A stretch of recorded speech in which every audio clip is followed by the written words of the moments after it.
Hi everyone, welcome to Codador. So we'll be solving the problem bleak numbers today. So let us first go through the problem. Given an integer, check whether it is a bleak or not. So a number n is called bleak if it cannot be represented as the sum of a positive number x and set bit count in x. Okay, so that is x plus set bit count of x is not equal to n for any non-negative integer x. Okay, so, what does this question states is that a number is said to be bleak if it cannot be represented as the sum of any positive x and set bit count of x. For example, if we see 3, first of all, wait, okay, so this is the question, right? So, for example, if we have 3, so 3 can be represented as 2 plus set bits of 2, right?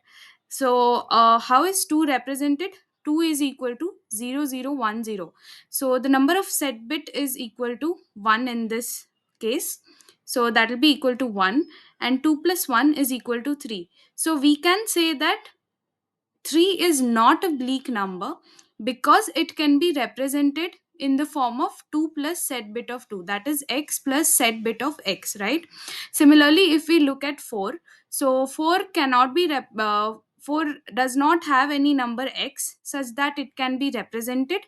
So in that case, 4 is a bleak number, right? Because it cannot be represented as x plus count set bit of x. Okay, so how to build an intuition in this question is that the very first method we get in our mind is for iterating through 1 to n minus 1. Okay, so basically we need to add some number, uh, and bring out the sum of two integer as the given n, right?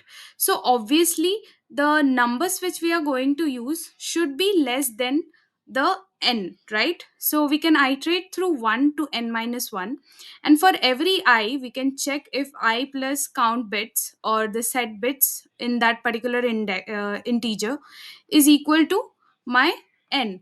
So if it can be represented in this form, that means that it is not a bleak number, right? That means that it is not a bleak number.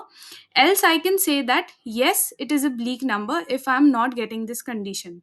So I tried submitting that code, but it gave me a time limit exceeded.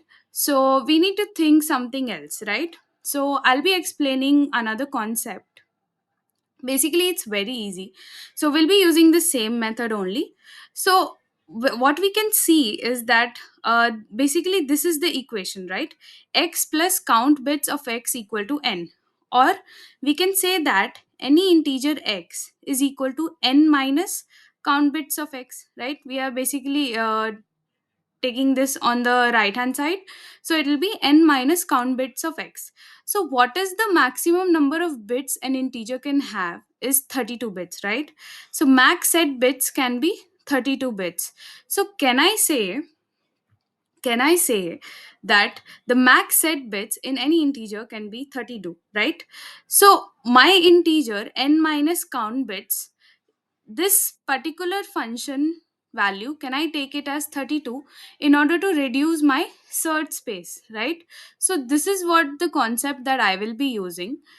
So I can take the integer x that has to be found, okay? The integer x to reduce the search space. I can take x as maximum of 0 or n minus 32. Why 32? Because the max set bit in an integer can be 32 and we are taking it from this particular equation. Okay, we are actually deriving it from the main equation, that is x plus count bits of x equal to n.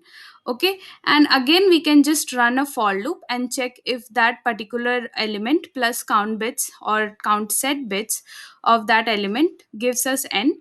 If that is true, then it means that the number is not a bleak number, so I'll be returning 0.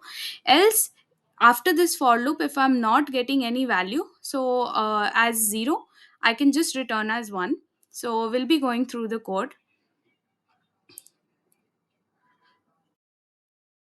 Okay, so this is the code, guys. So I take an integer I. So this I is basically the x which we are finding, which is unknown to us. So I can take it as max of 0 or n minus 32, right, to reduce the search space. And for every integer from I to n, I can check if the current element, what is the set bits in that current element plus j, that is the number itself. If that current element is equal to my n, I can return that no, or 0, it is not a bleak number, else I can return that it is a bleak number. So I hope you have understood this question. Thank you.